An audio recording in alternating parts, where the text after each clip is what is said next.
Alors, dans cette vidéo, on verra comment on peut transformer une seule couche en utilisant le générateur de géométrie. Alors là, on décompose un peu cette entité, on l'a pris, et on a eu à déceler tout ça sur cette entité-là.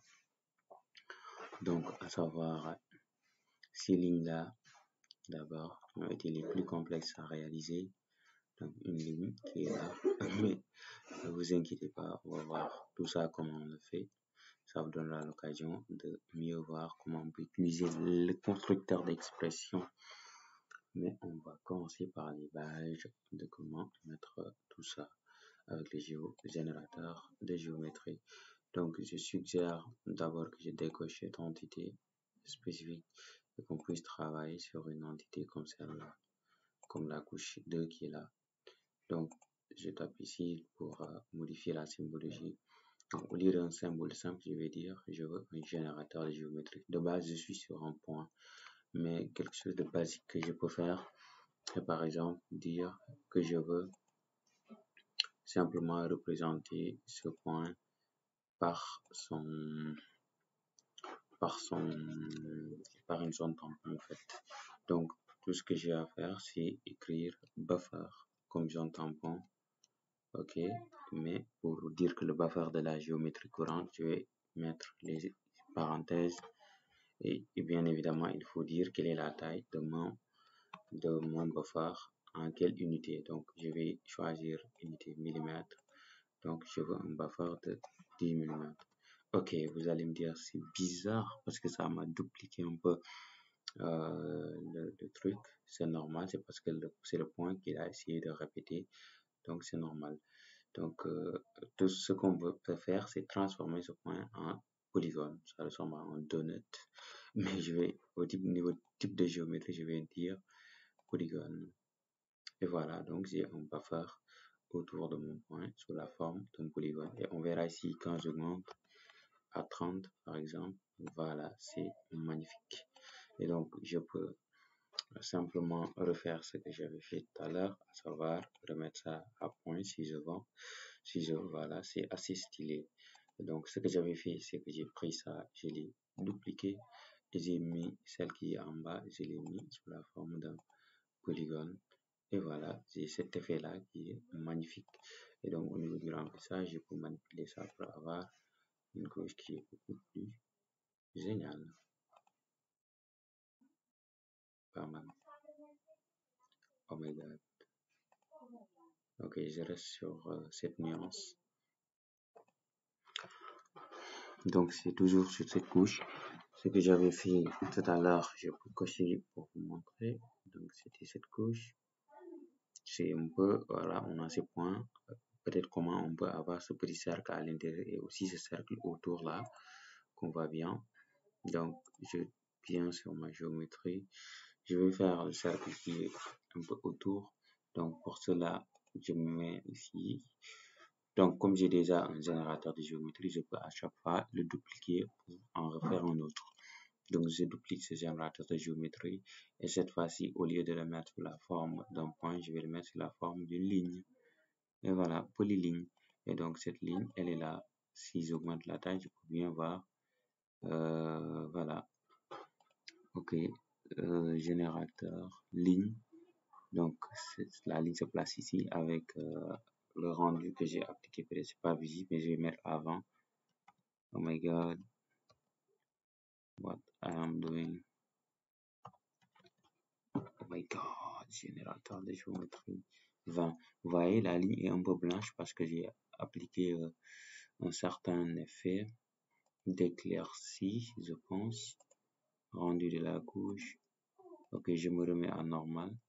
Mais si je le fais, je perds cet effet que j'avais ici. Il me plaisait beaucoup. Éclaircir, non. Assombrir, c'est pas mal. Découper, ah. Ok, je laisse comme ça pour l'instant. Ok. Donc, j'ai cette petite ligne là qui est magique.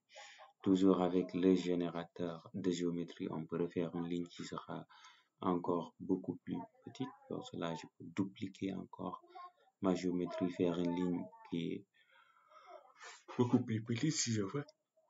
Donc, au lieu de 20, je vais dire 10. Voilà, j'ai une petite ligne à l'intérieur qui est magnifique. Et tout ça se passe sur une seule entité. On génère des géométries comme ça qui peuvent nous donner un look vraiment intéressant. Donc moi, ce que j'essaie aussi de faire, c'est un peu tracer un polygone qui fait un peu le tour. Ok. Si on veut d'abord mettre un point qui sera au niveau du centre, c'est également possible. Je vais changer ça. La ligne qui est au milieu peut-être, ou bien la ligne qui est là, c'était cette géométrie-là. Je vais la remplacer par simplement un point. Et donc ça ne va pas être un buffer. Donc je vais laisser ça à géométrie, comme ce qu'on avait au début en fait. Donc je vais mettre ça à $géométrie. Ok, ça me met le point au milieu. Donc à partir de ce point, je veux tracer une ligne qui est là, une ligne qui est là, une ligne qui est là, une ligne qui est là, ou bien je le mets en une seule ligne pour voir ce que je peux avoir. Pour éviter aussi de déranger un peu ça, je vais encore dupliquer celle-là pour le mettre un peu en bas. Je vais prendre ce générateur de géométrie. Donc je vais créer un point. Je vais créer une ligne. Pour créer une ligne, on le met avec l'expression simple make line. C'est très intuitif. Et une ligne comprend plusieurs points. Nous, notre ligne va comporter juste 2 points. Donc make line. Donc cette line va comporter 2 points. Donc make point. Ok. Le premier make point est là. Et ce point, qu'est-ce qu'il va apporter? Des coordonnées x, y. Donc x, y. Ok, donc j'ouvre les parenthèses, je laisse comme ça pour l'instant. Et je fais encore make point, je mets des parenthèses, je laisse comme ça. Et là, je ferme ma parenthèse finale pour ma ligne. Ok, ça, je pense que c'est la meilleure chose pour vous permettre de comprendre comment ça se passe. Je veux une ligne et cette ligne comporte 2 points, le point de départ et le point d'arrivée. Maintenant, le point de départ va comporter une coordonnée x et une coordonnée y. Et c'est là que les choses vont peut-être se corser un tout petit peu. Il faut un peu de compréhension des relations spatiales entre les objets. Donc, mais je vous donne un exemple. Si je dis que mon point A pour coordonnées 10 et 50, ok, et pour l'instant, je ne vois rien parce que je veux une ligne. Donc, il faut que je mette au minimum l'autre. L'autre, j'ai dit que c'est 20 et 40 pour l'exemple. Ok, I can't see nothing. Je ne vois rien. Je peux cliquer ici pour vérifier si je n'ai pas fait une erreur. Et bien évidemment, j'ai fait une erreur sur l'expression.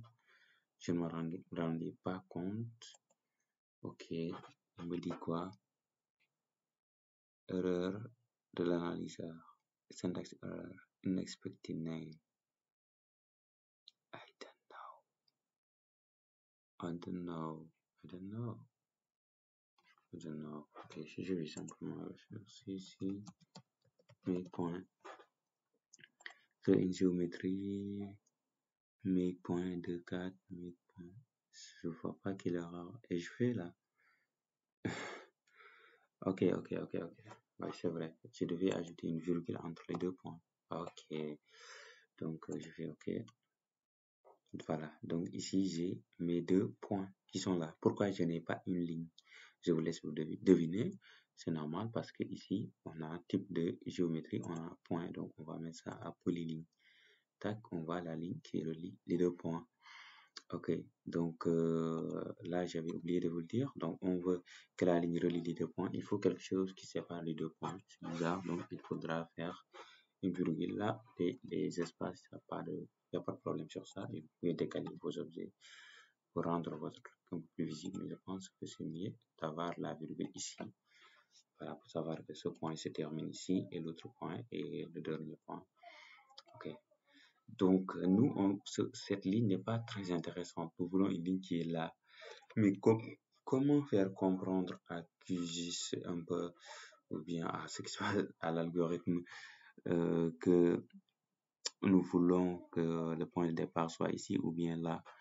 Donc, on va justement lui dire explicitement ça.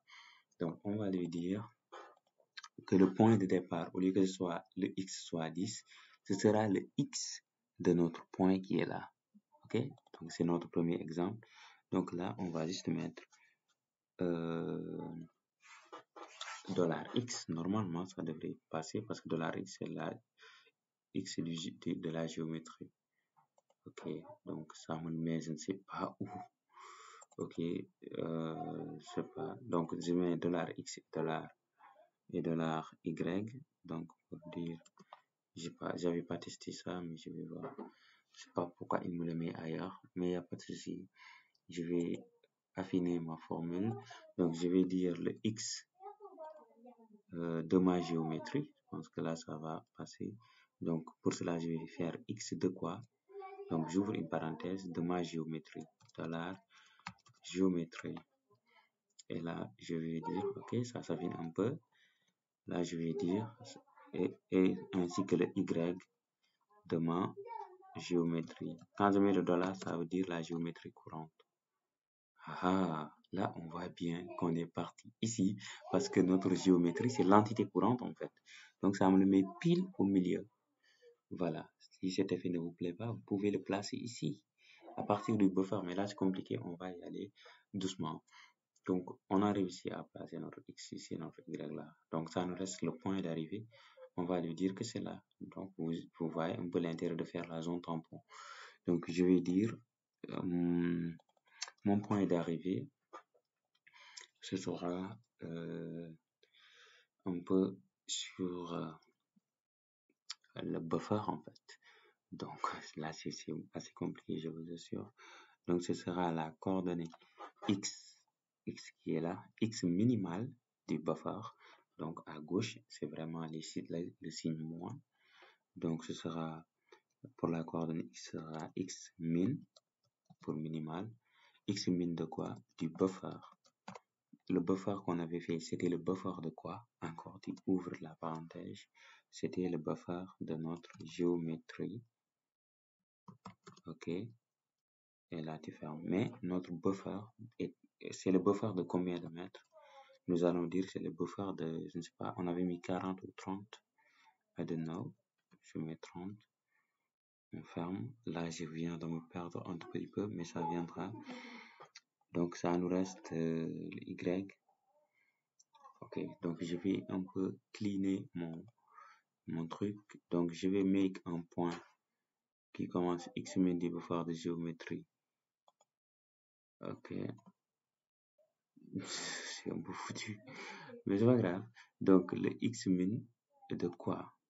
La coordonnée x minimale de mon buffer. Ok, le buffer, c'était le buffer de quoi? Le buffer de la géométrie. Encore une fois, pour ne pas se perdre, vous pouvez revenir au début. Donc, voir ce qu'on avait fait. On copie ça. CTRL-C. Ok, on revient à notre générateur de géométrie qui est là. Donc, le x min de quoi? De quel buffer? Ok, je pense j'ai mis le même code. Ok, CTRL-V, du buffer de 30. Ok, et donc, l'autre coordonnée qui est x maximal, ce sera quel x maximal? Ce sera, bon, pour l'instant, je laisse à 40. Ce que je n'ai pas fait, peut-être mes points, là, c'est bon. Donc, j'ai pas fermé en quelque sorte la parenthèse pour mon deuxième point. Ok, donc je pense que c'était là, c'est l'erreur. Oh my god, I don't know. Ok, je vais ouvrir le constructeur. J'ai une erreur. La fonction xmin est utilisée avec un nombre erroné d'arguments.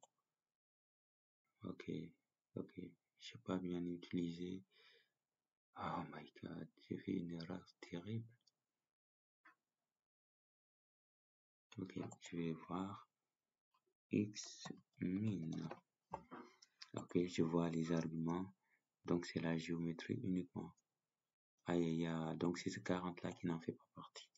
Donc, c'est important d'ouvrir la calculatrice, autant pour moi, de l'expression. Donc, 40 ne doit pas rentrer dedans parce que ça ne concerne pas un peu le x min en fait. C'est le 40 qui représente le y en fait. Donc, ça doit sortir carrément ici. Donc, j'ai mon x min qui est là. Ok, qui est là. Et donc, il me reste ma coordonnée Y par défaut que j'avais dit c'était 40. Voilà. Donc, c'est super. Il me le met à 40. C'est là. Et donc, pour avoir plus de précision sur le Y, ok, au lieu de dire que c'est à 40, parce que Y c'est de là à là, je ne sais pas d'où est le point de référence, c'est un peu ça ce qui est compliqué. Mais moi, je vais dire, pour le point Y, je vais simplement prendre aussi la coordonnée Y minimale. Donc, normalement, ça devrait être ici ou là. Vu que Y, quand on monte, ça augmente, quand on descend, ça diminue. Donc, normalement, ça devrait être là. Donc, pour faire simple, je peux copier le X min et le coller. Mais pour vous permettre de bien avancer avec moi, je vais faire X. Non, Y, parce que là, c'est la coordonnée Y. Y minimal de quoi? Du buffer, du même buffer en fait, du buffer de la dollar géométrie qui est un buffer de 30 mètres. Ok. Et donc, what is wrong? Ok, j'ouvre à nouveau. Ok, je reste là, il me dit expecting comma or, donc ça demande une virgule ou quelque chose comme ça, c'est normal. Donc ici, quand je me mets là, ça montre que ça, sa parenthèse, elle va avec cette parenthèse, ça va avec cette parenthèse, ça va avec cette parenthèse. Donc il me reste une autre parenthèse que je mets là. Ok, donc ça va un peu trop loin, mais ça montre que c'est le X min aussi. Y min, X min. I don't know. Ok, donc je vais simplement changer en disant que je veux le X moyen, donc pas le minimal, parce que là, Y minimal c'est ici, tu vois, et X minimal c'est ici, donc ça fait leur jonction et ça met le point ici, j'avais pas un peu pris cette référence. Du coup, moi, je veux X minimal, mais le Y, ce sera moyen, en fait, la moyenne, c'est-à-dire entre cette extrémité et cette extrémité. Du coup, quand on fait la projection, on aura l'intersection qui sera là. Donc, pour Y, au lieu de faire Y min, on va dire min Y. Donc, c'est un peu quelque chose de pas facile à réaliser, mais on va essayer de voir. Donc, je vais dire min. Ok, min, min de quoi? Min de Y. Ok, maintenant Y de quoi? Y de la buffer de quelque chose. Je ferme à nouveau. Et j'ai bien ma ligne qui est là. C'est pas simple, mais dès l'instant qu'on crée ça, on peut se baser sur ça pour créer nos autres lignes. Ok, pour l'instant, je vais styliser un peu ma ligne, c'est-à-dire j'augmente un peu la taille. Ok. Ok, si je veux, je peux essayer de modifier la couleur pour voir ce que ça va me donner. Pas quelque chose de spécial parce qu'il y a le rendu. Mais c'est bon, pas de souci. Donc, l'autre chose que je peux faire avec ça, c'est je le duplique en fait pour l'avoir de ce côté, puis en haut, puis en bas. Ou peut-être le plus simple, au lieu de débuter ici, je débute carrément là. Pour ce faire, je vais devoir déplacer mon premier point qui était celui-là. Ok, au lieu de prendre les x et y de la géométrie, je vais juste prendre les opposés de ça en fait. Ok, donc pour cela, je vais dire, au lieu du x minimal, ce sera le x maximal, donc ce sera ici. Donc je copie ça. Ok, je copie ça. Attends, comme je vous le dis, je sépare carrément mon code. Donc je copie ça. CTRL C. Ok, je vais le mettre là. Ok, là c'est mon x. Je vais dire, au lieu de minimal, ce sera le x maximal du buffer de géométrie, etc. Ok, et pour mon y, je prends la même valeur. Y, ça ne changera pas. Ok, je prends la même valeur. Ok, pour y, je prends la même valeur. Ok, et je pense qu'il me reste aussi un comma. ok, parce que là, j'ai fermé, mais je n'ai pas fermé cette fenêtre, pas fenêtre, mais cette parenthèse, donc je la ferme, ok, il reste une autre parenthèse, je la ferme, est-ce qu'il en reste une autre? Bien évidemment, il en reste une autre, celle du make point, donc je la mets ici, et je la ferme. Je suis en train de devenir fou. Et donc j'ai terminé. Attends, je vais voir où se trouve mon erreur. Elle me dit unexpected name, expecting comma or I don't know. Make point. Examine du buffer de géométrie 30. Ok. Je pense qu'il n'y a pas de souci. Non, il n'y avait pas de souci. En fait, il fallait faire la virgule à nouveau. N'est-ce pas? Ah, c'était ça. Il fallait faire la virgule à nouveau. Oh my god. Donc, c'est ce que je voulais. Donc, pour avoir un peu l'inverse, c'est-à-dire la géométrie qui est un peu tournée, pour avoir un peu, je sais pas comment dire, la diagonale qui sera là. Je sais pas si c'est diagonale ou pas, je suis nul en mode. La chose la plus simple à faire, c'est de dupliquer cette géométrie et maintenant de tourner cette géométrie. Donc, je l'affiche. Ok, pour tourner une géométrie, on utilise rotate. Ok, donc on va mettre rotate, on va prendre 90 degrés simplement. Donc, la chose la plus simple pour faire rotate, comme tout cela, c'est tout cela qu'on va tourner en fait. Donc, on va mettre ici rotate. Donc, je prends de l'espace pour ne pas avoir de confusion. J'ouvre la fenêtre. Donc, je dois mettre ma géométrie. Et ma géométrie n'est rien d'autre que toute cette ligne-là en fait. C'est ça ma géométrie. J'espère que ça pourra être converti en géométrie. Donc, j'ai déjà mis ma géométrie. Donc, je mets une virgule. Pourquoi ça ne marche pas? Parce que ça devait me suggérer quelque chose, le reste. Ok. Donc, allez.